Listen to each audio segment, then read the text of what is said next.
ഇന്നത്തെ വീഡിയോയിൽ നമ്മൾ ഡിസ്കസ് ചെയ്യാൻ പോകുന്നതെന്ന് പറഞ്ഞാൽ നമുക്ക് എങ്ങനെ ഒരു യൂസറിനെ രജിസ്റ്റർ ചെയ്യിക്കാം. അതായത് നമ്മുടെ ഒരു പ്രോജക്റ്റിന്റെ അകത്തേക്ക് യൂസർ രജിസ്ട്രേഷൻ എങ്ങനെ നമുക്ക് ചെയ്യാം എന്നുള്ള കാര്യമാണ് ഇന്നത്തെ വീഡിയോയിൽ പറയുന്നത്. സോ അതിന് വേണ്ടിയിട്ട് നമുക്ക് ആദ്യം ഒരു HTML പേജ് വേണം. വിച്ച് മീൻസ് നമുക്ക് രജിസ്റ്റർ ചെയ്യാൻ വേണ്ടിയിട്ട് ഒരു HTML പേജ് വേണം. ഞാൻ സ്റ്റൈലും കാര്യങ്ങളൊക്കെ കൊടുത്ത ഒരു HTML പേജ് ഇവിടെ ക്രിയേറ്റ് ചെയ്തിട്ടുണ്ട്. അതിൻ്റെ അകത്ത് നിങ്ങൾ ശ്രദ്ധിക്കേണ്ട കാര്യം അതിൻ്റെ അകത്തൊരു ഫോം വേണം. അത്രേ ഉള്ളൂ ഒരു സ്പെസിഫിക്കേഷൻ ആയിട്ടുള്ളത്. അതായത് യൂസർ രജിസ്ട്രേഷൻ ഫോം വേണം. അതായത് ഇപ്പൊ എനിക്ക് വേണ്ട ഫീൽഡ്സ് എന്ന് പറഞ്ഞു കഴിഞ്ഞാൽ first name, last name, email, user name, password, confirm password, പിന്നെ ഒരു ബട്ടണും രജിസ്റ്റർ ചെയ്യാൻ വേണ്ടിയിട്ട് ഒരു ബട്ടണും കൂടിയാണ് വേണ്ടത്. അത്രയും കാര്യങ്ങളാണ് ഞാൻ ഇതിൻ്റെ അകത്ത് കൊടുത്തേക്കുന്നത്. ഇനി നമുക്ക് ഇതിൻ്റെ അകത്ത് നോക്കുവാണെങ്കിൽ ഫോമിൻ്റെ അകത്ത് ആക്ഷൻ കൊടുത്തിട്ടുണ്ട്. ആക്ഷൻ എന്ന് പറയുന്നത് ഒരു രജിസ്റ്റർ എന്ന് പറയുന്ന ഒരു ആക്ഷൻ ആണ് കൊടുത്തിരിക്കുന്നത്. ഇത് നമ്മൾ വ്യൂവിൽ എഴുതേണ്ട ഫംഗ്ഷൻ ആണ്. അതായത് നമ്മൾ ഇവിടെ ഒരു യൂസറിനെ രജിസ്റ്റർ ചെയ്യുന്ന സമയത്ത് നമുക്ക് ബാക്ക് എൻഡിലേക്ക് അയാളുടെ ഡാറ്റാസ് ആഡ് ആയി പോകണം. ഒരു ഫ്രണ്ട് എൻഡിൽ നിന്ന് ഒരു യൂസർ രജിസ്റ്റർ ചെയ്യുന്ന സമയത്ത് അയാളുടെ ഫസ്റ്റ് നെയിം, ലാസ്റ്റ് നെയിം, അതായത് നമ്മൾ ആ ഫോമിൽ കളക്ട് ചെയ്യുന്ന ഡാറ്റാസ് നമ്മുടെ ബാക്ക് എൻഡിലേക്ക് ആഡ് ആയി പോകണം. അതിന് വേണ്ടിയിട്ടാണ് രജിസ്റ്റർ കൊടുത്തേക്കുന്നത്. ദെൻ കൊടുത്തേക്കുന്നത് പോസ്റ്റ് ആണ്. എന്ന് പറഞ്ഞാൽ ഇവിടെ നിന്ന് ഡാറ്റ ഈ രജിസ്റ്റർ എന്ന് പറയുന്ന മെത്തേഡിലേക്ക് അല്ലെങ്കിൽ ആ ഫംഗ്ഷനിലേക്ക് വ്യൂവിൻ്റെ അകത്ത് എഴുതുന്ന രജിസ്റ്റർ എന്ന് പറയുന്ന ഫംഗ്ഷനിലേക്ക് പാസ് ചെയ്യേണ്ടതുണ്ട്. അതായത് ഇവിടെ പാസ് ചെയ്യുന്ന ഈ ഫസ്റ്റ് നെയിം, ലാസ്റ്റ് നെയിം അതുപോലെയുള്ള കാര്യങ്ങളെല്ലാം നമുക്ക് എന്ത് ചെയ്യേണ്ടതുണ്ട്, രജിസ്റ്റർ എന്ന് പറയുന്ന ഫംഗ്ഷനിലേക്ക് പാസ് ചെയ്യേണ്ടതുണ്ട്. അപ്പൊ ആ പാസ് ചെയ്യാൻ വേണ്ടിയിട്ടാണ് ഈ പോസ്റ്റ് മെത്തേഡ് എഴുതിയിരിക്കുന്നത്. അത് ഗെറ്റ് മെത്തേഡും ഉണ്ട്, പോസ്റ്റ് മെത്തേഡും ഉണ്ട്. അതിൽ ഏതെങ്കിലും ഒന്ന് യൂസ് ചെയ്തിട്ട് നമുക്ക് ആ ഒരു മെത്തേഡ് സെലക്ട് ചെയ്യാം. പിന്നെ നമ്മൾ കൊടുത്തേക്കുന്ന ഫസ്റ്റ് നെയിം, ലാസ്റ്റ് നെയിം, അതിൻ്റെ അകത്ത് കൊടുത്തേക്കുന്ന ഒരു ഇമ്പോർട്ടന്റ് ആയിട്ടുള്ള കാര്യം എന്ന് പറഞ്ഞാൽ ഒന്ന് നെയിമാണ്. ഈ നെയിം വെച്ചിട്ടായിരിക്കും നമ്മൾ ബാക്ക് എൻഡിലേക്ക് ഡാറ്റ എടുക്കുന്നത്. ഈ നെയിം റെഫർ ചെയ്താലാണ് നമുക്ക് ആ ഫസ്റ്റ് നെയിമിൽ അടിച്ചു കൊടുക്കുന്നതിന്റെ വാല്യൂ നമുക്ക് കിട്ടത്തുള്ളൂ. അപ്പൊ അതുകൊണ്ടിട്ട് എല്ലാ ഫീൽഡിലും മസ്റ്റ് ആയിട്ട് നെയിം കൊടുത്തിരിക്കാൻ മാത്രം ശ്രദ്ധിക്കുക. ഓക്കെ, ഇനി നമുക്ക് ചെയ്യേണ്ടതെന്ന് പറഞ്ഞു കഴിഞ്ഞാൽ നെക്സ്റ്റ് സ്റ്റെപ്പ് എന്ന് പറഞ്ഞു കഴിഞ്ഞാൽ നമുക്കിപ്പോ രജിസ്ട്രേഷനും അതുപോലെ തന്നെ ലോഗിൻ, ലോഗൌട്ട് കാര്യങ്ങളൊക്കെ ചെയ്യാൻ വേണ്ടിയിട്ട് നമുക്ക് ആ ഒരു കോഡ് കൺഫ്യൂഷൻ വരാണ്ടിരിക്കാൻ വേണ്ടിയിട്ട് ഞാനൊരു പുതിയ ആപ്പ് ക്രിയേറ്റ് ചെയ്യണം. നമുക്ക് ഈ ആപ്പിൽ തന്നെ ചെയ്യണമെന്നുള്ളവർക്ക് ഈ ആപ്പിൽ തന്നെ ചെയ്യാവുന്നതാണ്. ഞാൻ എൻ്റെതായ രീതിയിൽ ഞാൻ വേറൊരു ആപ്പ് ക്രിയേറ്റ് ചെയ്തിട്ടാണ് ലോഗിനും രജിസ്ട്രേഷനും കാര്യങ്ങളൊക്കെ ചെയ്യാൻ പോകുന്നത്. അതായത് അതിന്റെ മാത്രം കോഡ് ഒരു സെപ്പറേറ്റ് ആപ്പിൽ ഉണ്ടാവും. അപ്പൊ അതിന് വേണ്ടിയിട്ട് നമ്മൾ ആ ആപ്പ് ക്രിയേറ്റ് ചെയ്യുന്ന കോഡ് യൂസ് ചെയ്തിട്ട്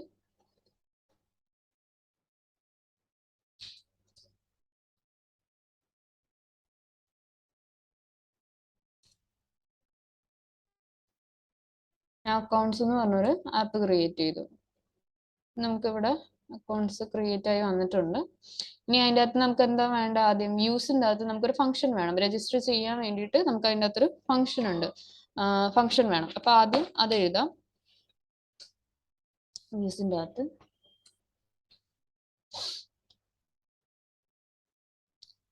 ഞാൻ അവിടെ രജിസ്റ്റർ എന്ന് പറയുന്ന മെത്തേഡ് ഫംഗ്ഷൻ നെയിം പാസ് ചെയ്തുകൊണ്ട് സെയിം ഫംഗ്ഷൻ നെയിം തന്നെ ഇവിടെ യൂസ് ചെയ്യാണ്. രജിസ്റ്റർ എന്ന് പറയുന്ന ഫംഗ്ഷൻ നെയിം യൂസ് ചെയ്ത് നോർമലി നമ്മളൊരു ഫംഗ്ഷൻ എഴുതുന്ന മാതിരി തന്നെ എഴുതി.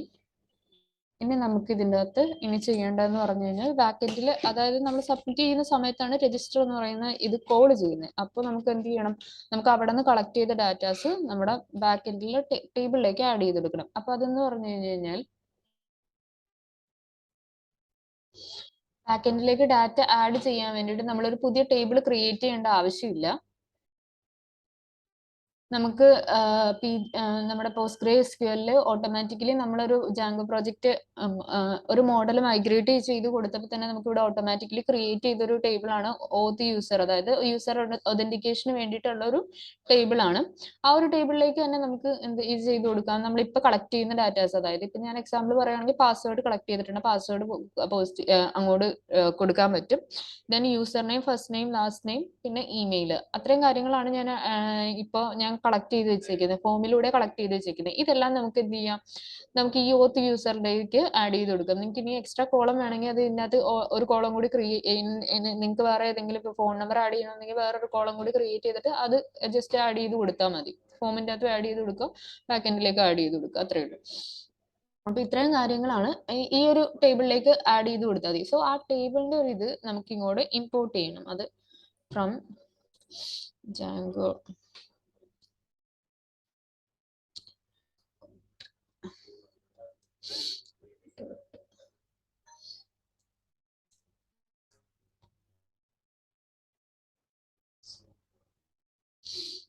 import.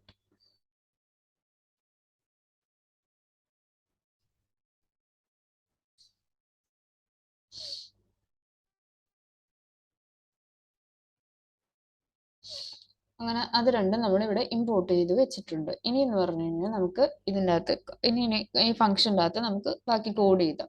അതായത് നമ്മൾ റൺ ചെയ്യുന്ന സമയത്ത്, അതായത് ഫോം സബ്മിറ്റ് ചെയ്യുന്ന സമയത്താണ് ഈ മെത്തേഡ് കോൾ ചെയ്യുക. അപ്പൊ ആ ഫോം സബ്മിറ്റ് ചെയ്യുമ്പോൾ മാത്രമല്ലേ നമുക്ക് ബാക്കറ്റിലേക്ക് ഡാറ്റ ആഡ് ചെയ്യേണ്ട ആവശ്യമുള്ളൂ.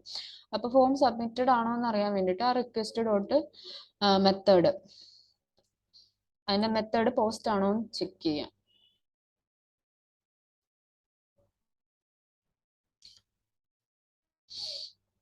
മെത്തേഡ് പോസ്റ്റ് ആണോ എന്ന് ജസ്റ്റ് ചെക്ക് ചെയ്യും. പോസ്റ്റ് ആവുന്ന സമയത്ത് മാത്രമായിരിക്കും അവിടെ ഒരു ഫോം സബ്മിഷൻ നടന്നിട്ടുണ്ടാവുക. അപ്പൊ ഫോം സബ്മിറ്റ് ചെയ്ത് കഴിഞ്ഞ് കഴിഞ്ഞാൽ നമുക്ക് ഇനി അവിടെ ഈ ഒരു HTML അകത്ത് കൊടുത്തേക്കുന്ന ഇതിൻ്റെ അകത്ത് കൊടുത്തേക്കുന്ന ഈ ഡാറ്റാസ് മുഴുവൻ നമുക്ക് വ്യൂസിന്റെ ഈ ഫംഗ്ഷൻ്റെ അകത്തേക്ക് വേണം. അപ്പൊ ഇവിടെ ഒരു വേരിയബിൾ ക്രിയേറ്റ് ചെയ്തിട്ട്, ടെമ്പററി ഒരു വേരിയബിൾ ക്രിയേറ്റ് ചെയ്തിട്ട് ആ വേരിയബിളിലേക്ക് ഗെറ്റ് ചെയ്തെടുക്കുക. അപ്പോൾ ഇപ്പൊ ഞാൻ ഇതാണ് എൻ്റെ വേരിയബിൾ. അതിൻ്റെ അകത്തേക്ക് ഗെറ്റ് ചെയ്യേണ്ട വാല്യൂ എന്ന് പറഞ്ഞു കഴിഞ്ഞാൽ ഫസ്റ്റ് നെയിം ആണ്. എൻ്റെ ഫസ്റ്റ് നെയിം ആണ്. ഫസ്റ്റ് നെയിമിന്റെ നെയിം എന്താണോ ആ നെയിമിന് കറസ്പോണ്ടിങ് ആയിട്ട് വേണം ഗെറ്റ് ചെയ്തെടുക്കാൻ. ഫസ്റ്റ് നെയിമിന്റെ നെയിം ആയിട്ട് ഞാൻ ഇവിടെ കൊടുത്തേക്കുന്ന എഫ് നെയിം ആണ്. ഇവിടെ വ്യൂസിന്റെ അകത്ത് കൊടുത്തേക്കുന്ന F__ നെയിം ആണ്. മറ്റേത് എഫ് നെയിം ആണ്. അതിന് വേണ്ടി യൂസ് ചെയ്യുന്ന റിക്വസ്റ്റ് ഡോട്ട് പോസ്റ്റ്. ആ മെത്തേഡിന്റെ അകത്ത് ഇൻഡെക്സ് കൊടുക്കണം. ഇൻഡെക്സ് ആയിട്ട് കൊടുക്കേണ്ടത് അവിടുത്തെ നെയിം ആയിരിക്കണം. അത് എഫ് നെയിം ആണ്. അതങ്ങനെ കൊടുക്കുക. സിമിലർലി നമുക്ക് എന്ത് വരെ വേണം? പാസ്വേഡ് വരെ വേണം. പാസ്വേഡ് ഒരെണ്ണം എടുത്താൽ മതി. അവിടെ കൺഫേം പാസ്വേഡ് കൊടുത്തിട്ടുണ്ട്, 2 കൊടുത്തിട്ടുണ്ട്. അത് 2 എടുക്കണ്ട, ജസ്റ്റ് ഒരു പാസ്വേഡ് മാത്രമായിട്ട് എടുക്കണം. ഓക്കെ. ഇനി അതെങ്ങനെയാ? അത് അത്രയും എന്താ, നമുക്കിപ്പോ എന്തൊക്കെ ഫീൽഡ് ഉണ്ട്, സിമിലർലി ഇതുപോലെ തന്നെ വേരിയബിൾ ക്രിയേറ്റ് ചെയ്ത് അത്രയും വേരിയബിൾസ് ക്രിയേറ്റ് ചെയ്യുക. ഓക്കെ. നമ്മള് എഫ് നെയിം ഗെറ്റ് ചെയ്തതുപോലെ തന്നെ അതിൻ്റെ അകത്ത് നമ്മൾ ഫോമിന്റെ അകത്ത് കൊടുത്തേക്കുന്ന എല്ലാ ഫീൽഡിന്റെയും വാല്യൂസ് നമുക്ക് ഇങ്ങോട്ട് വ്യൂവിന്റെ അകത്ത് എഴുതിയിരിക്കുന്ന ഫംഗ്ഷന്റെ അകത്തേക്ക് ഗെറ്റ് ചെയ്തെടുത്തു. ആ നെയിമും കാര്യങ്ങളും എല്ലാം കറക്റ്റ് അല്ലേ എന്ന് ലാസ്റ്റ് ഒന്ന് ക്രോസ് ചെക്കും കൂടി ചെയ്തേക്കണം. ഇപ്പൊ നമുക്ക് അതെല്ലാം കിട്ടി. ഇനി എന്ത് ചെയ്യണം? ഈ കിട്ടിയിരിക്കുന്ന വാല്യൂസ് നമുക്ക് ബാക്ക് എൻഡിലെ ടേബിളിലേക്ക് ആഡ് ചെയ്ത് കൊടുക്കണം. അപ്പൊ അതിന് വേണ്ടിയിട്ട് ആദ്യം ഒരു വേരിയബിൾ ക്രിയേറ്റ് ചെയ്യുക. എന്നിട്ട് അത് മറ്റേ യൂസർ എന്ന് പറയുന്ന നമ്മൾ ഇമ്പോർട്ട് ചെയ്ത മൊഡ്യൂൾ യൂസ് ചെയ്തിട്ട് വേണം അതിനെ ഇതാക്കാൻ. അതെന്ന് പറയുമ്പോൾ user dot objects dot create. Okay, create user. എന്നിട്ട് നമുക്ക് ബാക്ക് എൻഡിൽ ടേബിളിന്റെ ഇപ്പൊ യൂസർ നെയിം അല്ലെങ്കിൽ ഫസ്റ്റ് നെയിം എനിക്ക് ആഡ് ചെയ്ത് കൊടുക്കണം. അപ്പൊ ഏത് ഫീൽഡിലേക്കാണ് ബാക്ക് എൻഡിലെ ഫസ്റ്റ് നെയിം ആഡ് ചെയ്ത് കൊടുക്കേണ്ടതെന്ന് നോക്കുക. സെയിം നെയിം ആ കോളം നെയിം യൂസ് ചെയ്തിട്ട് ഇപ്പൊ ഫസ്റ്റ്_ നെയിം എന്നാണ് അവിടെ കിടക്കുന്നത്. ആ കോളം നെയിം കൊടുക്കുക.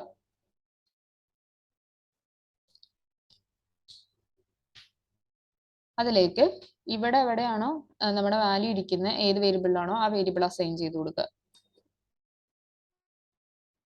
ഓക്കെ. സിമിലർലി ബാക്കിയുള്ള കാര്യങ്ങളും, അതായത് 2 പാസ്വേഡ് ബാക്ക് എൻഡിലേക്ക് ആഡ് ചെയ്ത് കൊടുക്കേണ്ട ആവശ്യമില്ല. ഏതെങ്കിലും ഒരു പാസ്വേഡ് മാത്രം ആഡ് ചെയ്ത് കൊടുത്താൽ മതി. അപ്പൊ അത്രയും കാര്യങ്ങൾ സിമിലർലി ആഡ് ചെയ്ത് കൊടുക്കുക.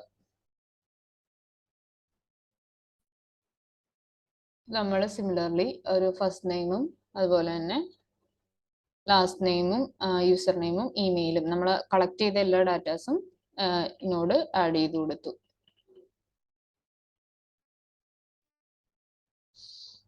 ഇങ്ങോട്ട് ആഡ് ചെയ്ത് കൊടുത്തിട്ടുണ്ട്. ഇനി നമുക്ക് യൂസറിനെ രജിസ്റ്റർ ചെയ്യിക്കണം. യൂസറിനെ സേവ് ചെയ്യിക്കണം. അതായത് ഇതാണ് നമ്മുടെ യൂസർ എന്ന് പറയുന്ന ഈ ഒരു വേരിയബിളിന്റെ അകത്താണ് നമ്മൾ ബാക്കെൻഡിലേക്ക് ഡാറ്റ ആഡ് ചെയ്യാനുള്ള ഇതൊക്കെ ചെയ്ത് വെച്ചേക്കുന്നത്. ഇനി അത് സേവ് ചെയ്യാൻ വേണ്ടിയിട്ട് യൂസർ ഡോട്ട് സേവ് എന്ന് പറയുന്നൊരു കൊടുക്കുക. ദെൻ നമുക്കിപ്പോൾ യൂസർ ക്രിയേറ്റ് ചെയ്തു എന്ന് അറിയിക്കാൻ വേണ്ടി ജസ്റ്റ് ഒരു ടെർമിനലിൽ ഒരു മെസ്സേജ് പ്രിന്റ് ചെയ്ത് വരാനായിട്ട് ഇതെല്ലാവരും ചെയ്യണമെന്നില്ല, ജസ്റ്റ് അറിയാൻ വേണ്ടിയിട്ടാണ്, ഞാൻ നിങ്ങൾക്ക് കാണിച്ചു തരാൻ വേണ്ടിയിട്ടാണ്. യൂസർ ക്രിയേറ്റഡ് ആയി എന്ന് അറിയിക്കാൻ വേണ്ടിയിട്ട് യൂസർ ക്രിയേറ്റഡ് എന്ന് പറഞ്ഞൊരു ഇതും കൂടി കൊടുത്തു. പിന്നെ നമ്മൾ റിട്ടേൺ ഇത് കഴിയുമ്പോഴത്തേനും നമുക്ക് ഹോം പേജിലേക്ക് റിട്ടേൺ ചെയ്യണം. അതിന് വേണ്ടിയിട്ട് റിട്ടേൺ റീഡയറക്റ്റ്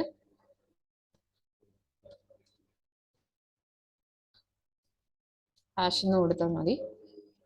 നമുക്ക് ഹോം പേജിലേക്ക് റീഡയറക്റ്റ് ആയിക്കോളും.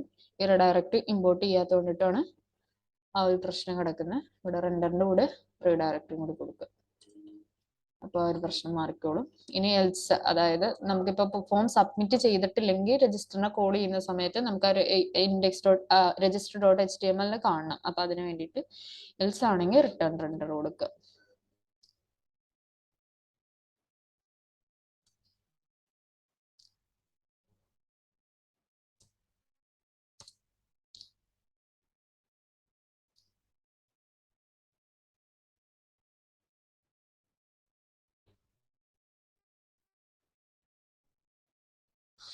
നമ്മൾ ഇത്രയും ചെയ്തു. ഇനി നമുക്ക് എന്താ ചെയ്യേണ്ടത്? വ്യൂവിന്റെ അകത്തൊരു ഇത് ക്രിയേറ്റ് ചെയ്തു. ഇനി നമ്മൾ പുതിയ ആപ്പിന്റെ അകത്ത് ഇത് ചെയ്തേക്കുന്നത്. സോ ഈ ആപ്പിനെ നമുക്കൊരു URLs വേണമല്ലോ. URLസിലേക്ക് വ്യൂവിന്റെ അകത്ത് കൊടുത്തേക്കുന്ന ഫംഗ്ഷനെ നമുക്ക് മാപ്പിംഗ് ചെയ്യണം. അപ്പൊ ആദ്യം URLs ക്രിയേറ്റ് ചെയ്യുക. സിമിലർലി നേരത്തെ നമ്മൾ ക്രിയേറ്റ് ചെയ്ത പോലെ തന്നെ, എന്നിട്ട് അതിന്റെ ഒരു പാത്തും കൂടി സെറ്റ് ചെയ്ത് കൊടുക്കുക.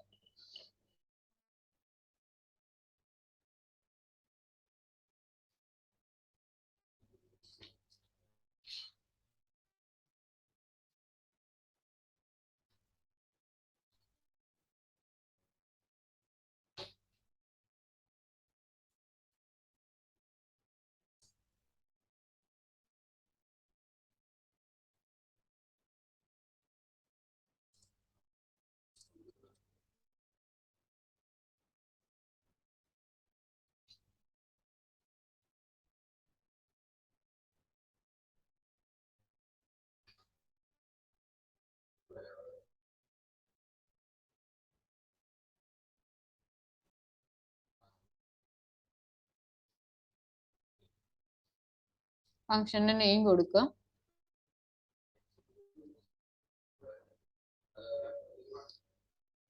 പാത്ത് കൊടുക്കുക. വ്യൂസ് ഡോട്ട് രജിസ്റ്റർ നെയിമും കൂടി കൊടുക്കുക.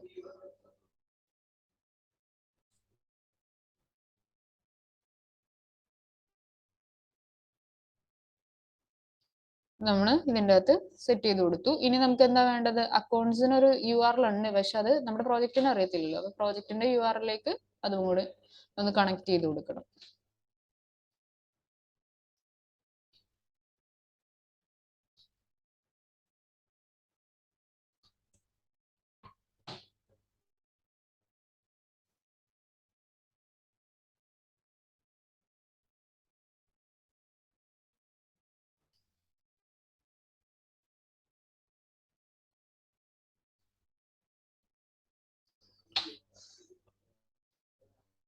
ഇത് നമുക്ക് കണക്ട് ചെയ്ത് കൊടുത്തിട്ടുണ്ട്. ഇനി നമുക്ക് ചെയ്യേണ്ടതെന്ന് പറഞ്ഞു കഴിഞ്ഞാൽ, നമുക്ക് രജിസ്റ്റർ ഡോട്ട് HTML ഉണ്ട്, പക്ഷെ അത് എവിടെ നിന്നാണ് റീഡയറക്ട് ചെയ്യുന്നതെന്ന് നമ്മൾ കൊടുത്തിട്ടില്ല. അപ്പൊ ഇൻഡെക്സ് പേജിൽ നിന്നാണ് ഞാൻ റീഡയറക്ട് ചെയ്യാൻ ഉദ്ദേശിക്കുന്നത്. സോ ഇൻഡെക്സ് പേജിൽ അതിനൊരു ലിങ്ക് ക്രിയേറ്റ് ചെയ്യണം. ലിങ്ക് ക്രിയേറ്റ് ചെയ്യാം. രജിസ്റ്റർ, ഞാൻ രജിസ്റ്റർ എന്ന പേരിൽ ഒരു ലിങ്ക് ക്രിയേറ്റ് ചെയ്തു. അതിന്റെ href എന്ന് പറയുന്നത് അക്കൗണ്ട്സ് /രജിസ്റ്റർ. ആ മെത്തേഡാണ് ഇവിടെ കോൾ ചെയ്യുന്നത്, അല്ലാണ്ട് ആ ഒരു HTML പേജ് അല്ല കോൾ ചെയ്യുന്നത്. ഓക്കെ, അവിടെ നിന്നാണ് റെൻഡർ ചെയ്യുന്നത് ആ HTML പേജ്. അക്കൗണ്ട്സ് രജിസ്റ്റർ എന്ന് പറയുന്ന ആ ഫംഗ്ഷനിൽ നിന്നാണ് അക്കൗണ്ട്സ് എന്ന് പറയുന്ന ആ ഒരു ഇത് റെൻഡർ ചെയ്യുന്നത്. സോ ഇത്രയാണ് നമ്മുടെ സ്റ്റെപ്സ് വരുന്നത്. നമുക്കിപ്പോൾ ഒന്ന് ചെയ്ത് നോക്കാം. യൂസർ രജിസ്റ്റർ ആവുന്നുണ്ടോ എന്നുള്ള കാര്യം, രജിസ്റ്റർ പേജ് വന്നോ എന്നുള്ള കാര്യമൊക്കെ ഒന്ന് നോക്കാം.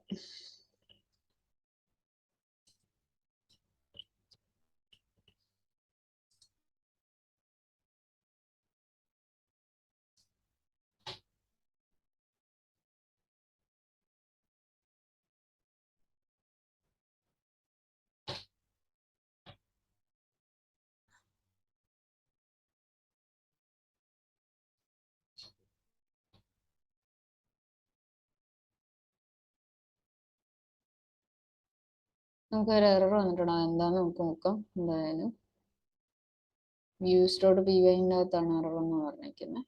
നമുക്ക് വ്യൂസ് ഡോട്ട് PY എടുത്ത് നോക്കാം.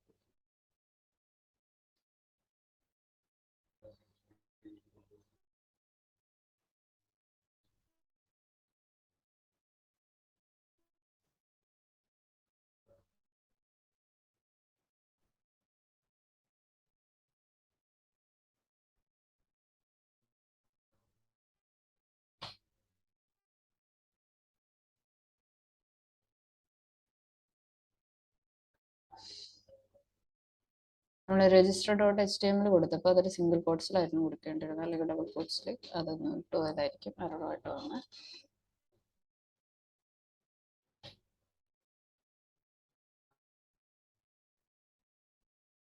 ഇപ്പൊ നമുക്ക് രജിസ്ട്രേഷൻ ഫോം വന്നിട്ടുണ്ട്. ഞാനിപ്പോൾ ഒരു ഡീറ്റെയിൽസ് കൊടുത്തിട്ട് ചേഞ്ച് ചെയ്യാൻ പോവുകയാണ്.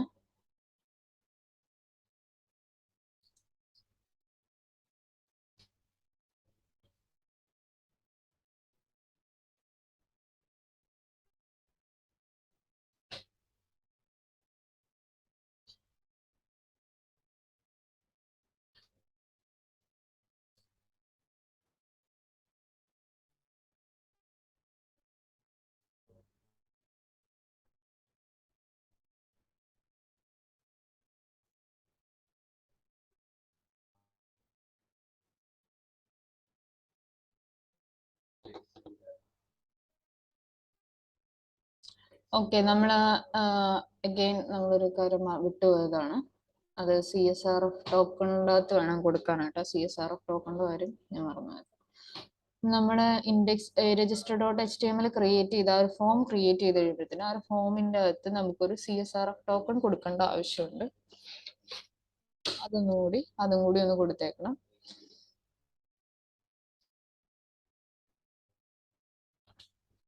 ജിഞ്ച ഫോർമാറ്റിലാണ് നമുക്ക് CSRF ടോക്കൺ കൊടുക്കേണ്ടത്. അത് ഡാറ്റ പാസ് ചെയ്യുമ്പോൾ ആവശ്യമുള്ള ഒരു സംഭവം, അത് സബ്മിറ്റ് ചെയ്യുമ്പോഴത്തേനും ആവശ്യം വരുന്ന സംഭവം.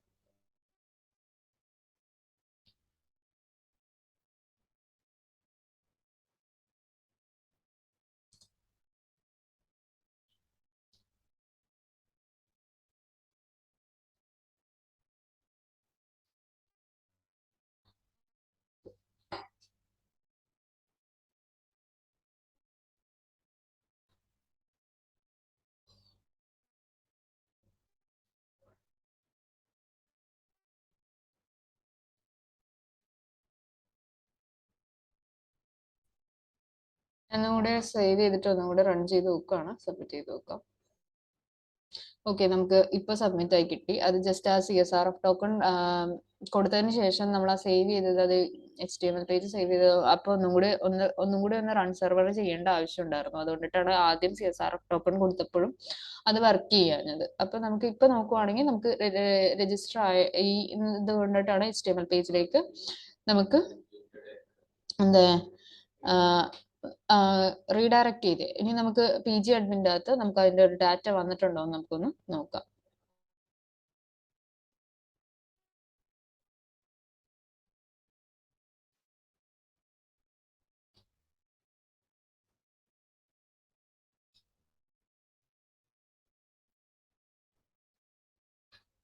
ഞാനിപ്പോ ഒരെണ്ണത്തിനെ ക്രിയേറ്റ് ചെയ്തിട്ടുണ്ട്. അപ്പൊ അത് ആദ്യം ക്രിയേറ്റ് ചെയ്ത് വെച്ചിരിക്കുന്നത് അഡ്മിന്റെ ആണ് കേട്ടോ. അഡ്മിന്റെ ആണ് ഒരെണ്ണം ഡീറ്റെയിൽസ് കിടക്കുന്നത്, ആദ്യത്തെ റോയിൽ കിടക്കുന്ന. രണ്ടാമത്തേൽ എന്ന് പറയുന്നത് നമ്മളിപ്പോ ക്രിയേറ്റ് ചെയ്ത് കൊടുത്ത ആ ഒരു എന്നതാ നമ്മളിപ്പോ രണ്ടാമത് ഇപ്പൊ യൂസറിനെ രജിസ്റ്റർ ചെയ്ത ആ ഒരു ഡീറ്റെയിൽസ് ആണ്. ലാസ്റ്റ് ലോഗിനൊന്നും നോക്കണ്ട. സൂപ്പർ യൂസർ എന്ന് പറയുമ്പോഴത്തേനും നമ്മൾ ആ അഡ്മിന് മാത്രമാണ് അത് ട്രൂ ആയിട്ട് വരിക. ബാക്കിയുള്ളവർക്ക് ഒന്നും സൂപ്പർ യൂസേഴ്സ് അല്ല. ബാക്കി എല്ലാ കാര്യങ്ങളും നമ്മളിപ്പോൾ ആഡ് ചെയ്ത് കൊടുത്ത first name, user name, last name, അതുപോലെ തന്നെ ഇമെയില്, പിന്നെ അങ്ങനെയുള്ള കാര്യങ്ങൾ, പാസ്വേഡ് കാര്യങ്ങളൊക്കെ നമുക്ക് ഇതിൻ്റെ അകത്തേക്ക് ആഡ് ആയിട്ടുണ്ടാവും. പാസ്വേഡ് അങ്ങനെ ഇങ്ങനെ കാണിക്കത്തില്ല, അതുകൊണ്ടിട്ടാണ്. അങ്ങനെ ബാക്കി എല്ലാ കാര്യങ്ങളും നമ്മളിപ്പോൾ ആഡ് ചെയ്ത് കൊടുത്ത കാര്യങ്ങളെല്ലാം എന്തായി, നമുക്ക് യൂസറിനെ ഇവിടെ രജിസ്റ്റർ ആയി കിട്ടി. അത്രയാണ് ഇന്നത്തെ വീഡിയോയിൽ വരുന്നത്. നെക്സ്റ്റ് വീഡിയോയിൽ നമ്മൾ ഡിസ്കസ് ചെയ്യാൻ പോകുന്നതെന്ന് പറഞ്ഞാൽ, ഇപ്പോൾ യൂസർ നെയിം ഓൾറെഡി നമ്മുടെ ഡാറ്റാബേസിൽ ഉണ്ടെങ്കിൽ എന്ത് ചെയ്യും, അല്ലെങ്കിൽ ഇമെയിൽ ഓൾറെഡി അതിൻ്റെ അകത്ത് ഉണ്ടെങ്കിൽ എന്ത് ചെയ്യും, അതുപോലെ പാസ്വേഡ് മാച്ചിങ് അല്ലെങ്കിൽ ആ ഫോം സബ്മിറ്റ് ചെയ്യാൻ പാടില്ലല്ലോ, അങ്ങനെയുള്ള കാര്യങ്ങളൊക്കെ ആയിരിക്കും നെക്സ്റ്റ് വീഡിയോയിൽ നമ്മൾ ഡിസ്കസ് ചെയ്യാൻ പോകുന്നത്. സോ ഇത്രയേ ഉള്ളൂ ഇന്നത്തെ വീഡിയോ. എല്ലാവർക്കും മനസ്സിലായി കാണുമെന്ന് വിചാരിക്കുന്നു. Thank you.